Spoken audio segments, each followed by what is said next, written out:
The Adventure of the Golden Pince-Nez. When I look at the 3 massive manuscript volumes which contain our work for the year 1894, I confess that it is very difficult for me, out of such a wealth of material, to select the cases which are most interesting in themselves, and at the same time most conducive to a display of those peculiar powers for which my friend was famous. As I turn over the pages, I see my notes upon the repulsive story of the Red Leech and the terrible death of Crosby, the banker. Here also I find an account of the Addleton tragedy and the singular contents of the ancient British barrow. The famous Smith-Mortimer succession case comes also within this period, and so does the tracking and arrest of Huret, the boulevard assassin, an exploit which won for Holmes an autograph letter of thanks from the French president and the Order of the Legion of Honor. Each of these would furnish a narrative, but on the whole I am of opinion that none of them unites so many singular points of interest as the episode of Yoxley Old Place, which includes not only the lamentable death of young Willoughby Smith, but also those subsequent developments which threw so curious a light upon the causes of the crime. It was a wild, tempestuous night towards the close of November. Holmes and I sat together in silence all the evening. He engaged with a powerful lens deciphering the remains of the original inscription upon a palimpsest, I deep in a recent treatise upon surgery. Outside, the wind howled down Baker Street, while the rain beat fiercely against the windows. It was strange there, in the very depths of the town, with 10 miles of man's handiwork on every side of us, to feel the iron grip of nature, and to be conscious that to the huge elemental forces all London was no more than the molehills that dot the fields. I walked to the window and looked out on the deserted street.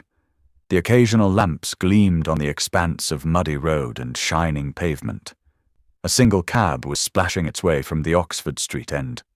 "Well, Watson, it's as well we have not to turn out tonight," said Holmes, laying aside his lens and rolling up the palimpsest. "I've done enough for one sitting. It is trying work for the eyes. So far as I can make out, it is nothing more exciting than an abbey's accounts dating from the second half of the 15th century. Halloa, halloa, halloa, what's this?" Amid the droning of the wind there had come the stamping of a horse's hoofs and the long grind of a wheel as it rasped against the curb. The cab which I had seen had pulled up at our door. "What can he want?" I ejaculated as a man stepped out of it. "Want? He wants us. And we, my poor Watson, want overcoats and cravats and galoshes, and every aid that man ever invented to fight the weather. Wait a bit, though. There's the cab off again. There's hope yet. He'd have kept it if he had wanted us to come. Run down, my dear fellow, and open the door, for all virtuous folk have been long in bed." When the light of the hall lamp fell upon our midnight visitor, I had no difficulty in recognizing him. It was young Stanley Hopkins, a promising detective, in whose career Holmes had several times shown a very practical interest. "Is he in?" he asked eagerly. "Come up, my dear sir," said Holmes's voice from above. "I hope you have no designs upon us such a night as this." The detective mounted the stairs, and our lamp gleamed upon his shining waterproof. I helped him out of it, while Holmes knocked a blaze out of the logs in the grate. "Now, my dear Hopkins, draw up and warm your toes," said he. "Here's a cigar, and the doctor has a prescription containing hot water and a lemon, which is good medicine on a night like this. It must be something important which has brought you out in such a gale." "It is indeed, Mr. Holmes. I've had a bustling afternoon, I promise you. Did you see anything of the Yoxley case in the latest editions?" "I've seen nothing later than the 15th century today." "Well, it was only a paragraph, and all wrong at that, so you have not missed anything. I haven't let the grass grow under my feet. It's down in Kent, 7 miles from Chatham, and 3 from the railway line. I was wired for at 3:15, reached Yoxley Old Place at 5, conducted my investigation, was back at Charing Cross by the last train, and straight to you by cab. Which means, I suppose, that you are not quite clear about your case. It means that I can make neither head nor tail of it. So far as I can see, It is just as tangled a business as ever I handled, and yet at first it seemed so simple that one couldn't go wrong. There's no motive, Mr. Holmes. That's what bothers me. I can't put my hand on a motive. Here's a man dead. There's no denying that. But so far as I can see, no reason on earth why anyone should wish him harm. Holmes lit his cigar and leaned back in his chair. "Let us hear about it," said he. "I've got my facts pretty clear," said Stanley Hopkins. "All I want now is to know what they all mean. The story, so far as I can make it out, is like this. Some years ago, this country house, Yoxley Old Place, was taken by an elderly man who gave the name of Professor Coram. He was an invalid, keeping his bed half the time, and the other half hobbling round the house with a stick, or being pushed about the grounds by the gardener in a bath chair. He was well liked by the few neighbours who called upon him, and he has the reputation down there of being a very learned man. His household used to consist of an elderly housekeeper, Mrs. Marker, and of a maid, Susan Tarleton. These have both been with him since his arrival, and they seem to be women of excellent character. The professor is writing a learned book, and he found it necessary, about a year ago, to engage a secretary. The first two that he tried were not successes, but the third, Mr. Willoughby Smith, a very young man straight from the university, seems to have been just what his employer wanted.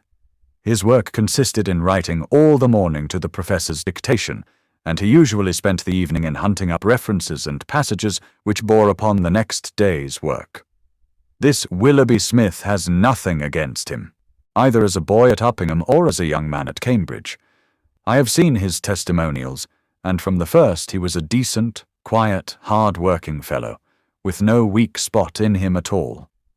And yet, this is the lad who has met his death this morning in the professor's study, under circumstances which can point only to murder. The wind howled and screamed at the windows. Holmes and I drew closer to the fire, while the young inspector slowly and point by point developed his singular narrative. "If you were to search all England," said he, "I don't suppose you could find a household more self-contained or freer from outside influences. Whole weeks would pass, and not one of them go past the garden gate. The professor was buried in his work, and existed for nothing else. Young Smith knew nobody in the neighbourhood, and lived very much as his employer did. The two women had nothing to take them from the house. Mortimer, the gardener, who wheels the bath chair, is an army pensioner, an old Crimean man of excellent character. He does not live in the house, but in a 3-roomed cottage at the other end of the garden. Those are the only people that you would find within the grounds of Yoxley Old Place. At the same time, the gate of the garden is 100 yards from the main London to Chatham Road. It opens with a latch, and there is nothing to prevent anyone from walking in. Now I will give you the evidence of Susan Tarleton, who is the only person who can say anything positive about the matter. It was in the forenoon, between 11 and 12. She was engaged at the moment in hanging some curtains in the upstairs front bedroom. Professor Coram was still in bed, for when the weather is bad, he seldom rises before midday. The housekeeper was busied with some work in the back of the house. Willoughby Smith had been in his bedroom, which he uses as a sitting room, but the maid heard him at that moment pass along the passage and descend to the study immediately below her. She did not see him, but she says that she could not be mistaken in his quick, firm tread. She did not hear the study door close, but a minute or so later there was a dreadful cry in the room below. It was a wild, hoarse scream, so strange and unnatural that it might have come either from a man or a woman. At the same instant there was a heavy thud which shook the old house, and then all was silence. The maid stood petrified for a moment, and then, recovering her courage, she ran downstairs. The study door was shut, and she opened it. Inside, young Mr. Willoughby Smith was stretched upon the floor. At first she could see no injury, but as she tried to raise him she saw that blood was pouring from the underside of his neck. It was pierced by a very small but very deep wound, which had divided the carotid artery. The instrument with which the injury had been inflicted lay upon the carpet beside him. It was one of those small sealing wax knives to be found on old-fashioned writing tables, with an ivory handle and a stiff blade. It was part of the fittings of the professor's own desk. At first, the maid thought that young Smith was already dead, but on pouring some water from the carafe over his forehead, he opened his eyes for an instant. "The professor," he murmured. "It was she." The maid is prepared to swear that those were the exact words. He tried desperately to say something else, and he held his right hand up in the air. Then he fell back dead. In the meantime, the housekeeper had also arrived upon the scene, but she was just too late to catch the young man's dying words. Leaving Susan with the body, she hurried to the professor's room. He was sitting up in bed, horribly agitated, for he had heard enough to convince him that something terrible had occurred. Mrs. Marker is prepared to swear that the professor was still in his night clothes, and indeed it was impossible for him to dress without the help of Mortimer, whose orders were to come at 12 o'clock. The professor declares that he heard the distant cry, but that he knows nothing more. He can give no explanation of the young man's last words, "the professor," "it was she," but imagines that they were the outcome of delirium.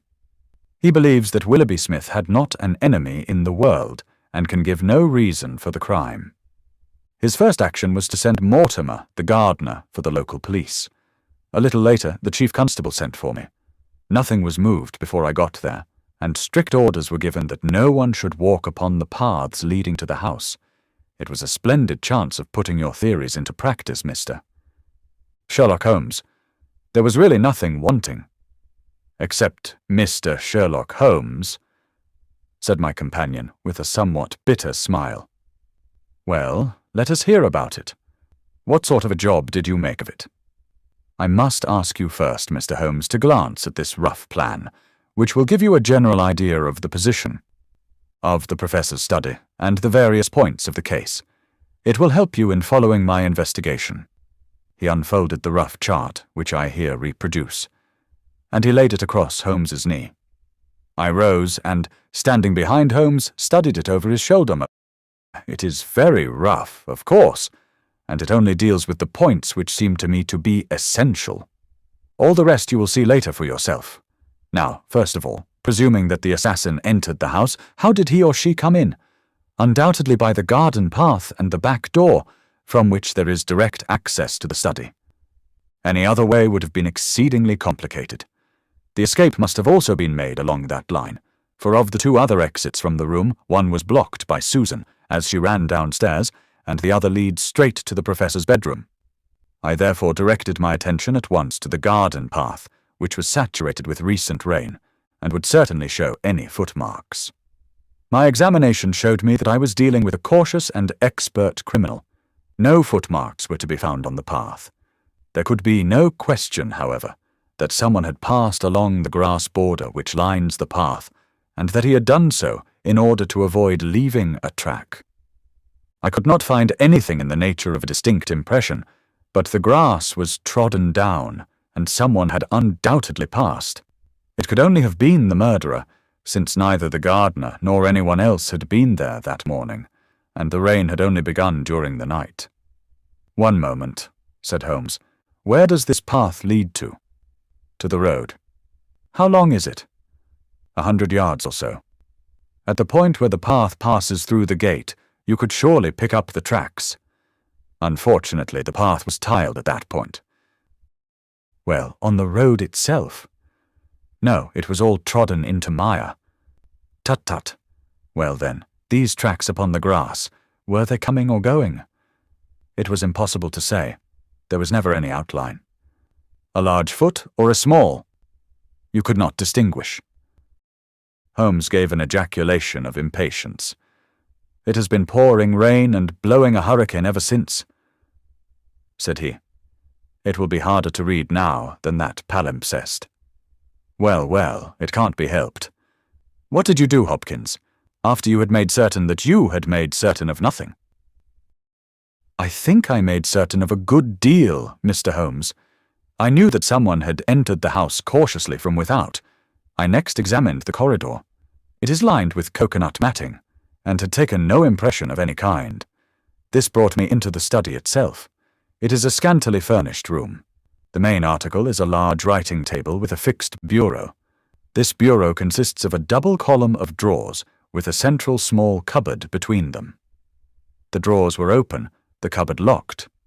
The drawers, it seems, were always open, and nothing of value was kept in them. There were some papers of importance in the cupboard, but there were no signs that this had been tampered with, and the professor assures me that nothing was missing. It is certain that no robbery has been committed. I come now to the body of the young man. It was found near the bureau, and just to the left of it, as marked upon that chart.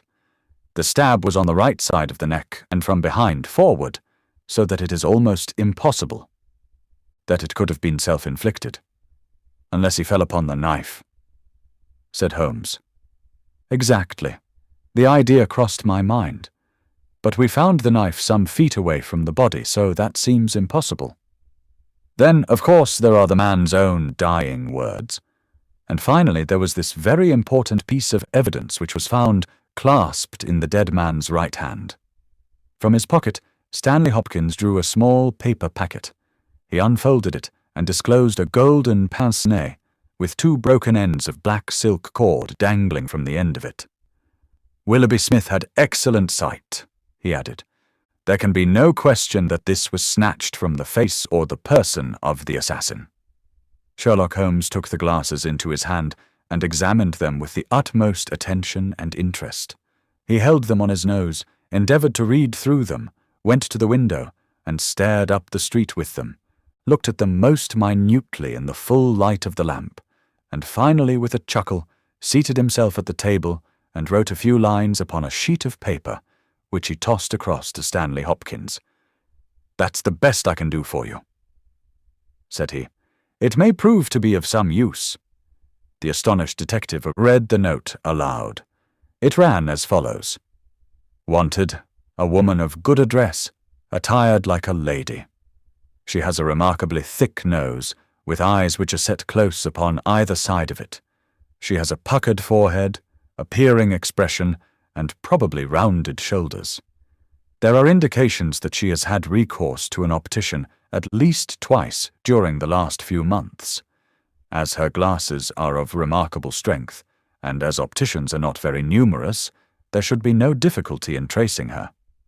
Holmes smiled at the astonishment of Hopkins, which must have been reflected upon my features.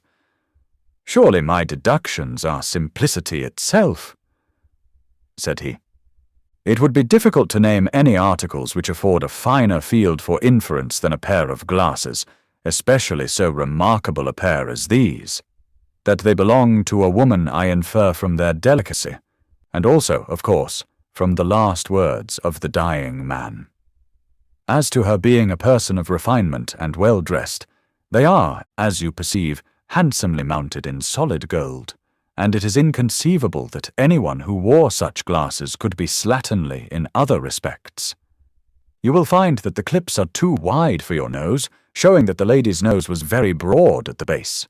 This sort of nose is usually a short and coarse one, but there is a sufficient number of exceptions to prevent me from being dogmatic, or from insisting upon this point in my description. My own face is a narrow one, and yet I find that I cannot get my eyes into the centre, nor near the centre, of these glasses. Therefore the lady's eyes are set very near to the sides of the nose. You will perceive, Watson, that the glasses are concave and of unusual strength. A lady whose vision has been so extremely contracted all her life is sure to have the physical characteristics of such vision, which are seen in the forehead, the eyelids, and the shoulders. "Yes," I said, "I can follow each of your arguments. I confess, however, that I am unable to understand how you arrive at the double visit to the optician." Holmes took the glasses in his hand. "You will perceive," he said, "that the clips are lined with tiny bands of cork to soften the pressure upon the nose. One of these is discoloured and worn to some slight extent, but the other is new. Evidently one has fallen off and been replaced. I should judge that the older of them has not been there more than a few months. They exactly correspond, So I gather that the lady went back to the same establishment for the second." "By George, it's marvellous!" cried Hopkins in an ecstasy of admiration. "To think that I had all that evidence in my hand and never knew it! I had intended, however, to go the round of the London opticians." "Of course you would. Meanwhile, have you anything more to tell us about the case?" "Nothing, Mr. Holmes. I think that you know as much as I do now, probably more. We have had inquiries made as to any stranger seen on the country roads or at the railway station. We have heard of none. What beats me is the utter want of all object in the crime. Not a ghost of a motive can anyone suggest." "Ah, there I am not in a position to help you, but I suppose you want us to come out tomorrow?"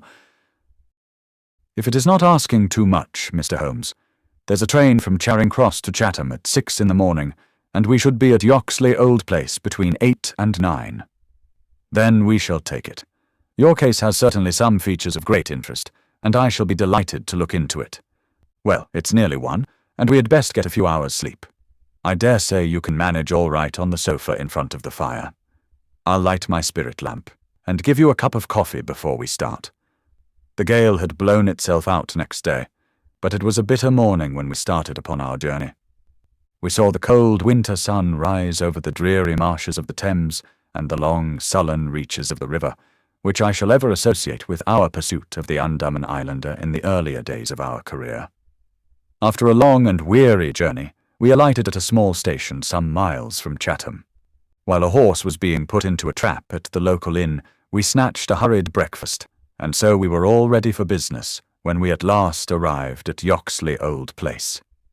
A constable met us at the garden gate. "Well, Wilson, any news?" "No, sir, nothing." "No reports of any stranger seen?" "No, sir. Down at the station they are certain that no stranger either came or went yesterday."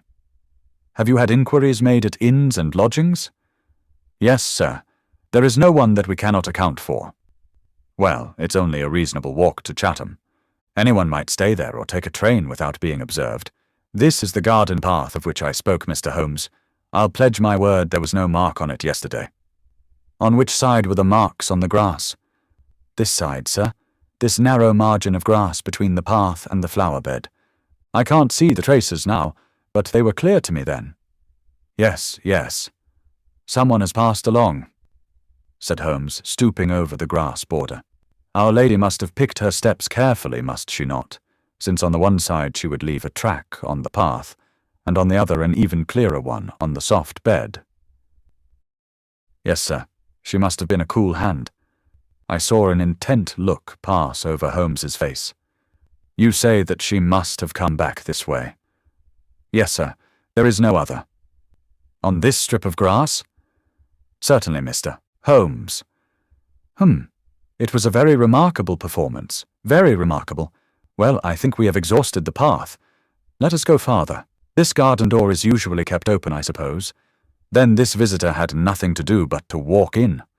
The idea of murder was not in her mind, or she would have provided herself with some sort of weapon, instead of having to pick this knife off the writing table. She advanced along this corridor, leaving no traces upon the coconut matting. Then she found herself in this study. How long was she there? We have no means of judging. Not more than a few minutes, sir. I forgot to tell you that Mrs. Marker, the housekeeper, had been in there tidying not very long before. About a quarter of an hour, she says. Well, that gives us a limit. Our lady enters this room, and what does she do? She goes over to the writing table. What for? Not for anything in the drawers. If there had been anything worth her taking, it would surely have been locked up. No, it was for something in that wooden bureau. Hello! What is that scratch upon the face of it? Just hold a match, Watson. Why did you not tell me of this, Hopkins?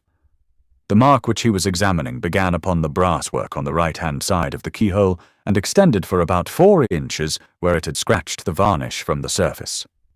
I noticed it, Mr. Holmes, but you'll always find scratches round a keyhole. This is recent, quite recent. See how the brass shines where it is cut. An old scratch would be the same colour as the surface. Look at it through my lens.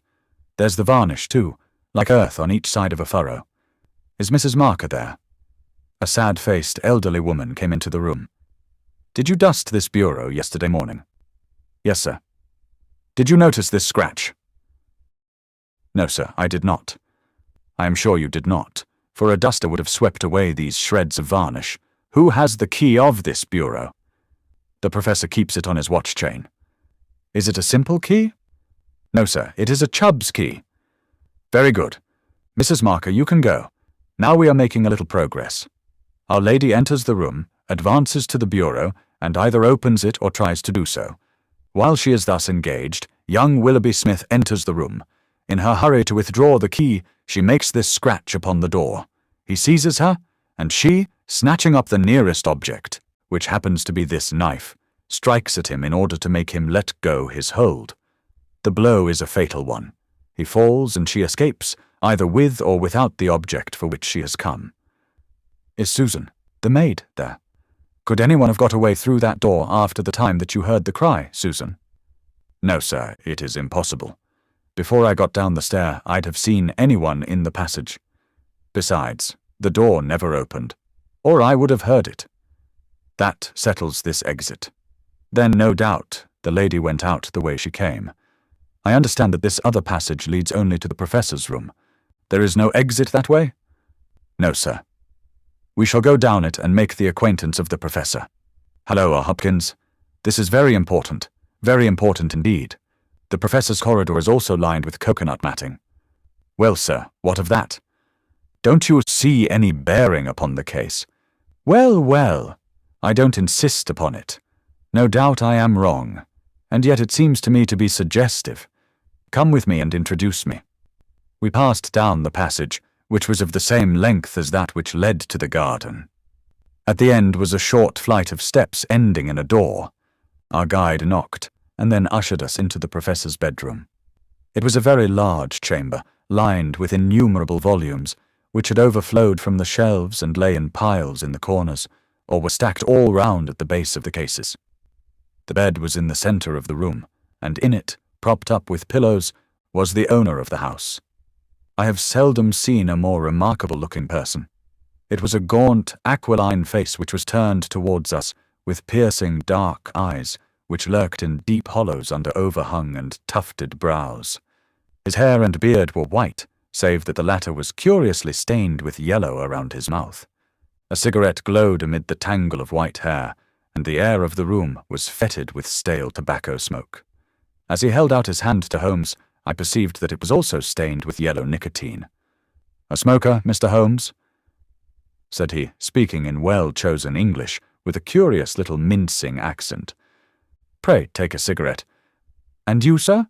"I can recommend them, for I have them especially prepared by Ionides of Alexandria. He sends me 1,000 at a time, and I grieve to say that I have to arrange for a fresh supply every fortnight. Bad, sir, very bad. But an old man has few pleasures. Tobacco and my work. That is all that is left to me." Holmes had lit a cigarette and was shooting little darting glances all over the room. "Tobacco and my work, but now only tobacco," the old man exclaimed. "Alas, what a fatal interruption! Who could have foreseen such a terrible catastrophe? So estimable a young man! I assure you that after a few months' training he was an admirable assistant. What do you think of the matter, Mr. Holmes?" "I have not yet made up my mind. I shall indeed be indebted to you if you can throw a light where all is so dark to us. To a poor bookworm and invalid like myself, such a blow is paralyzing. I seem to have lost the faculty of thought, but you are a man of action. You are a man of affairs. It is part of the everyday routine of your life. You can preserve your balance in every emergency. We are fortunate indeed in having you at our side." Holmes was pacing up and down one side of the room whilst the old professor was talking. I observed that he was smoking with extraordinary rapidity. It was evident that he shared our host's liking for the fresh Alexandrian cigarettes. "Yes, sir, it is a crushing blow," said the old man. "That is my magnum opus, the pile of papers on the side table yonder. It is my analysis of the documents found in the Coptic monasteries of Syria and Egypt. a work which will cut deep at the very foundation of revealed religion. With my enfeebled health, I do not know whether I shall ever be able to complete it, now that my assistant has been taken from me. Dear me!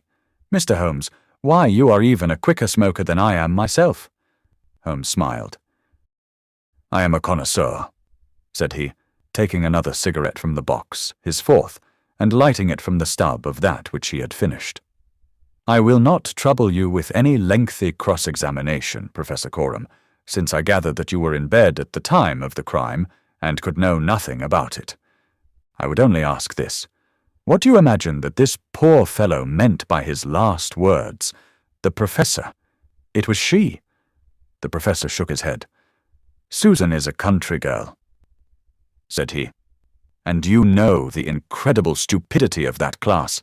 I fancy that the poor fellow murmured some incoherent, delirious words, and that she twisted them into this meaningless message.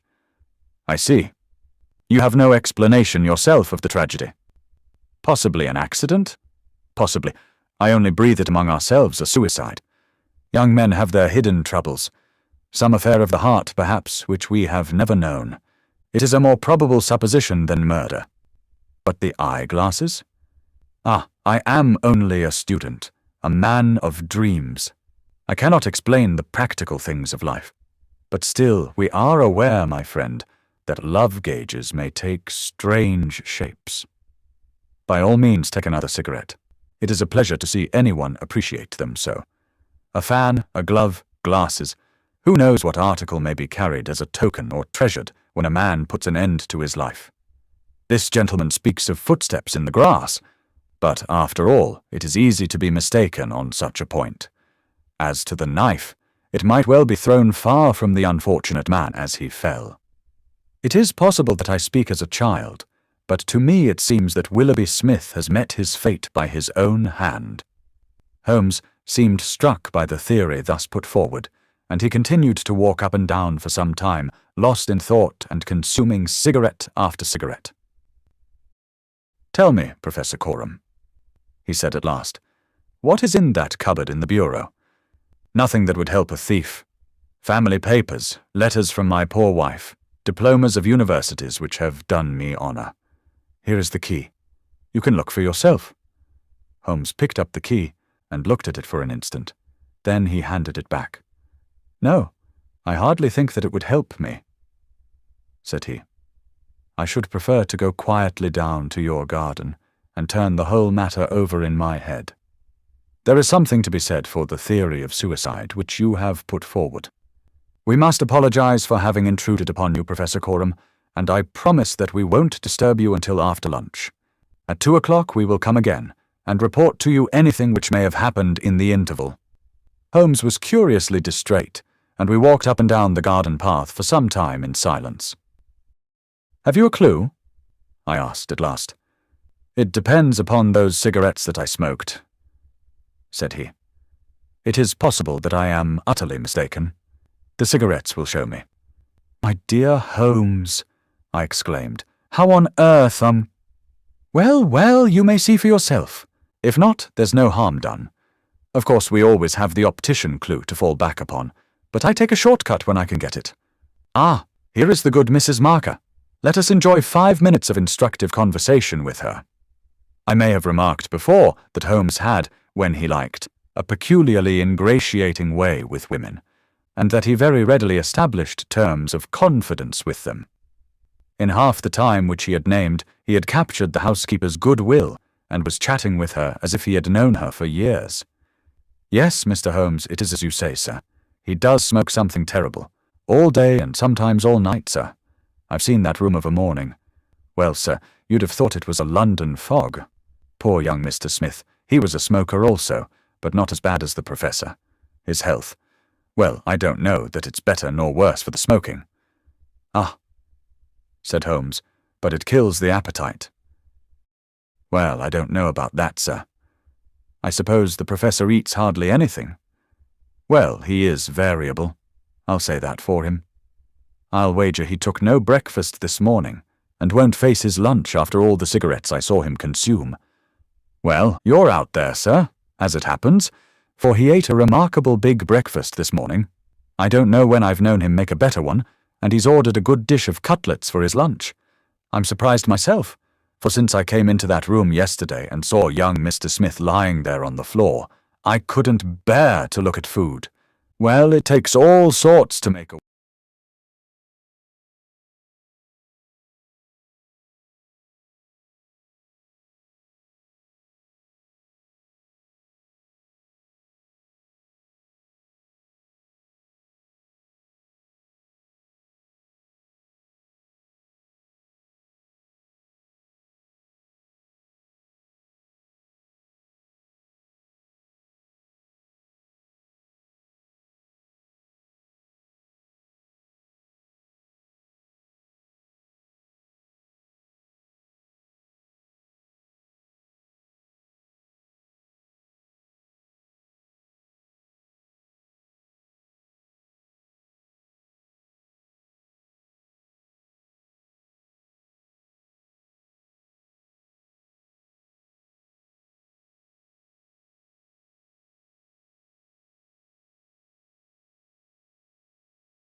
world, and the professor hasn't let it take his appetite away.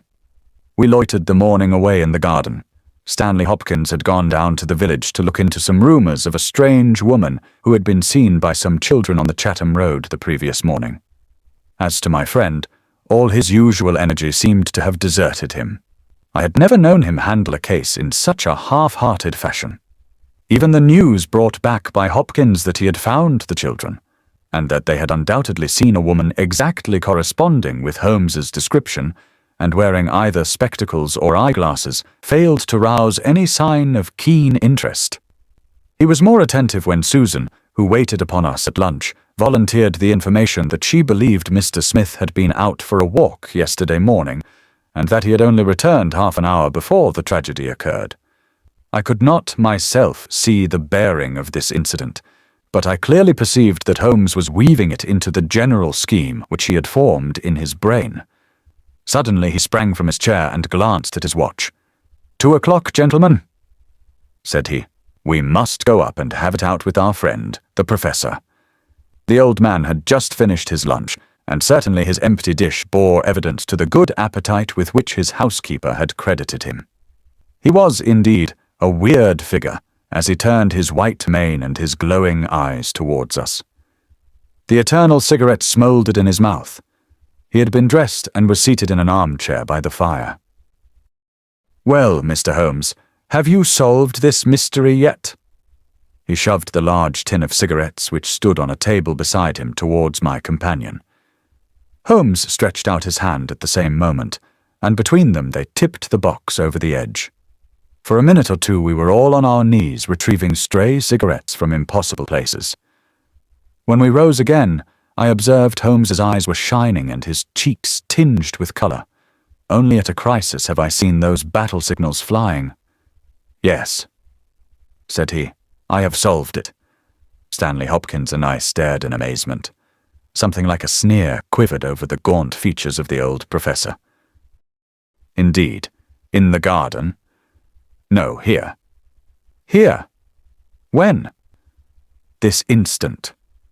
"You are surely joking, Mr. Sherlock Holmes. You compel me to tell you that this is too serious a matter to be treated in such a fashion. I have forged and tested every link of my chain, Professor Coram, and I am sure that it is sound. What your motives are, or what exact part you play in this strange business, I am not yet able to say. In a few minutes I shall probably hear it from your own lips. Meanwhile, I will reconstruct what has passed for your benefit, so that you may know the information which I still require. A lady yesterday entered your study. She came with the intention of possessing herself of certain documents which were in your bureau. She had a key of her own.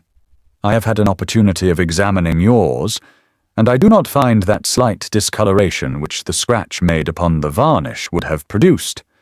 You are not an accessory, therefore, and she came, so far as I can read the evidence, without your knowledge to rob you." The professor blew a cloud from his lips. "This is most interesting and instructive," said he. "Have you no more to add? Surely, having traced this lady so far, you can also say what has become of her. I will endeavor to do so. In the first place, she was seized by your secretary and stabbed him in order to escape. This catastrophe I am inclined to regard as an unhappy accident, for I am convinced that the lady had no intention of inflicting so grievous an injury. An assassin does not come unarmed. Horrified by what she had done, she rushed wildly away from the scene of the tragedy. Unfortunately for her, she had lost her glasses in the scuffle, and as she was extremely short-sighted, she was really helpless without them. She ran down a corridor, which she imagined to be that by which she had come. Both were lined with coconut matting, and it was only when it was too late that she understood that she had taken the wrong passage, and that her retreat was cut off behind her. What was she to do? She could not go back. She could not remain where she was. She must go on. She went on. She mounted a stair, pushed open a door, and found herself in your room. The old man sat with his mouth open, staring wildly at Holmes. Amazement and fear were stamped upon his expressive features. Now, with an effort, he shrugged his shoulders and burst into insincere laughter. "All very fine, Mr. Holmes," said he, "but there is one little flaw in your splendid theory. I was myself in my room, and I never left it during the day. I am aware of that." Professor Coram: "And you mean to say that I could lie upon that bed and not be aware that a woman had entered my room?" "I never said so. You were aware of it. You spoke with her. You recognized her. You aided her to escape." Again the professor burst into high-keyed laughter. He had risen to his feet, and his eyes glowed like embers. "You are mad!" he cried. "You are talking insanely. I helped her to escape. Where is she now?" "She's there," said Holmes, and he pointed to a high bookcase in the corner of the room. I saw the old man throw up his arms. A terrible convulsion passed over his grim face, and he fell back in his chair. At the same instant, the bookcase at which Holmes pointed swung round upon a hinge, and a woman rushed out into the room. "You're right!" she cried in a strange foreign voice. "You're right! I am here!" She was brown with the dust, and draped with the cobwebs which had come from the walls of her hiding place. Her face, too, was streaked with grime, and at the best she could never have been handsome, for she had the exact physical characteristics which Holmes had divined, with, in addition, a long and obstinate chin. What with her natural blindness, and what with the change from dark to light, she stood as one dazed, blinking about her to see where and who we were. And yet, in spite of all these disadvantages, there was a certain nobility in the woman's bearing, a gallantry in the defiant chin and in the upraised head, which compelled something of respect and admiration. Stanley Hopkins had laid his hand upon her arm and claimed her as his prisoner, but she waved him aside gently, and yet with an overmastering dignity which compelled obedience. The old man lay back in his chair with a twitching face and stared at her with brooding eyes. "Yes, sir, I am your prisoner," she said. "From where I stood I could hear everything, and I know that you have learned the truth. I confess it all. It was I who killed the young man. But you are right. You who say it was an accident. I did not even know that it was a knife which I held in my hand, for in my despair I snatched anything from the table and struck at him to make him let me go. It is the truth that I tell." "Madam," said Holmes, "I am sure that it is the truth. I fear that you are far from well." She had turned a dreadful colour, the more ghastly under the dark dust streaks upon her face. She seated herself on the side of the bed. Then she resumed. "I have only a little time here," she said, "but I would have you to know the whole truth. I am this man's wife. He is not an Englishman. He is a Russian. His name I will not tell." For the first time the old man stirred. "God bless you, Anna," he cried. "God bless you." She cast a look of the deepest disdain in his direction. "Why should you cling so hard to that wretched life of yours, Sergius?" said she. "It has done harm to many and good to none, not even to yourself. However, it is not for me to cause the frail thread to be snapped before God's time. I have enough already upon my soul since I crossed the threshold of this cursed house. But I must speak, or I shall be too late. I have said, gentlemen, that I am this man's wife. He was 50, and I a foolish girl of 20 when we married. It was in a city of Russia, a university. I will not name the place. God bless you, Anna, murmured the old man again. We were reformers, revolutionists, nihilists, you understand. He and I and many more. Then there came a time of trouble. A police officer was killed, many were arrested, evidence was wanted, and in order to save his own life and to earn a great reward, my husband betrayed his own wife and his companions. Yes, we were all arrested upon his confession. Some of us found our way to the gallows, and some to Siberia. I was among these last, but my term was not for life. My husband came to England with his ill-gotten gains, and has lived in quiet ever since, knowing well that if the Brotherhood knew where he was, not a week would pass before justice would be done. The old man reached out a trembling hand and helped himself to a cigarette. I am in your hands, Anna, said he. You were always good to me. I have not yet told you the height of his villainy, said she. Among our comrades of the order, there was one who was the friend of my heart. He was noble, unselfish, loving, all that my husband was not. He hated violence. We were all guilty, if that is guilt, but he was not. He wrote forever dissuading us from such a course. These letters would have saved him. So would my diary, in which from day to day I had entered both my feelings towards him and the view which each of us had taken. My husband found and kept both diary and letters. He hid them, and he tried hard to swear away the young man's life. In this he failed, but Alexis was sent a convict to Siberia, where now at this moment he works in a salt mine. Think of that, you villain, you villain! Now, at this very moment, Alexis, a man whose name you are not worthy to speak, works and lives like a slave, and yet I have your life in my hands, and I let you go. You were always a noble woman, Anna, said the old man, puffing at a cigarette. She had risen, but she fell back again with a little cry of pain. I must finish, she said. When my term was over, I set myself to get the diary and letters which, if sent to the Russian government, would procure my friend's release. I knew that my husband had come to England. After months of searching, I discovered where he was. I knew that he still had the diary, for when I was in Siberia, I had a letter from him once, reproaching me and quoting some passages from its pages. Yet I was sure that, with his revengeful nature, he would never give it to me of his own free will. I must get it for myself. With this object, I engaged an agent from a private detective firm who entered my husband's house as a secretary. It was your second secretary, Sergius, the one who left you so hurriedly. He found that papers were kept in the cupboard, and he got an impression of the key. He would not go farther. He furnished me with a plan of the house, and he told me that in the forenoon the study was always empty, as the secretary was employed up here. So at last I took my courage in both hands, and I came down to get the papers for myself. I succeeded, but at what a cost! I had just taken the paper and was locking the cupboard when the young man seized me. I had seen him already that morning.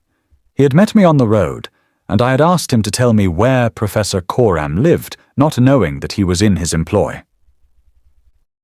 Exactly, said Holmes. The secretary came back and told his employer of the woman he had met.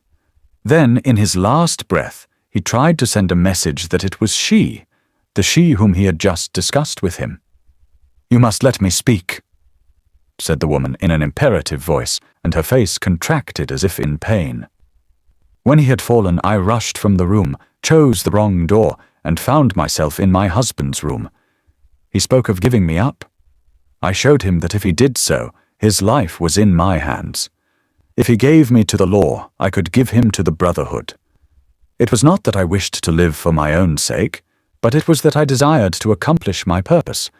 He knew that I would do what I said, that his own fate was involved in mine. For that reason, and for no other, he shielded me.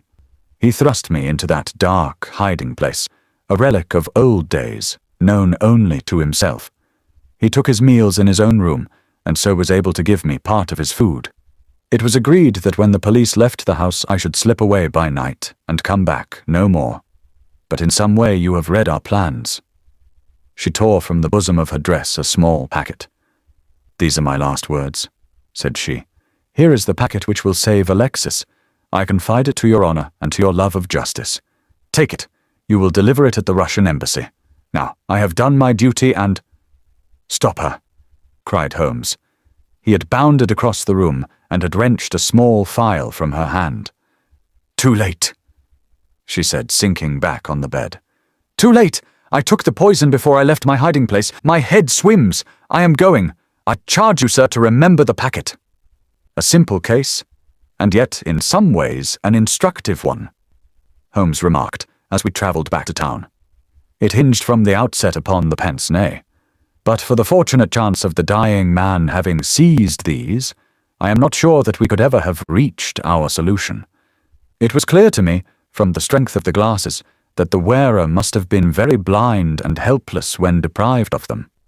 When you asked me to believe that she walked along a narrow strip of grass without once making a false step, I remarked, as you may remember, that it was a noteworthy performance. In my mind I set it down as an impossible performance, save in the unlikely case that she had a second pair of glasses. I was forced, therefore, to consider seriously the hypothesis that she had remained within the house. On perceiving the similarity of the two corridors, it became clear that she might very easily have made such a mistake, and in that case it was evident that she must have entered the professor's room. I was keenly on the alert, therefore, for whatever would bear out this supposition, and I examined the room narrowly for anything in the shape of a hiding place. The carpet seemed continuous and firmly nailed, so I dismissed the idea of a trapdoor. There might well be a recess behind the books. As you are aware, such devices are common in old libraries. I observed that books were piled on the floor at all other points, but that one bookcase was left clear. This, then, might be the door. I could see no marks to guide me, but the carpet was of a dun colour, which lends itself very well to examination. I therefore smoked a great number of those excellent cigarettes, and I dropped the ash all over the space in front of the suspected bookcase. It was a simple trick, but exceedingly effective. I then went downstairs, and I ascertained in your presence, Watson, without your perceiving the drift of my remarks, that Professor Coram's consumption of food had increased, as one would expect when he is supplying a second person. We then ascended to the room again, when, by upsetting the cigarette box, I obtained a very excellent view of the floor, and was able to see quite clearly, from the traces upon the cigarette ash, that the prisoner had in our absence come out from her retreat. Well, Hopkins, here we are at Charing Cross, and I congratulate you on having brought your case to a successful conclusion. You are going to headquarters, no doubt. I think, Watson, you and I will drive together to the Russian embassy.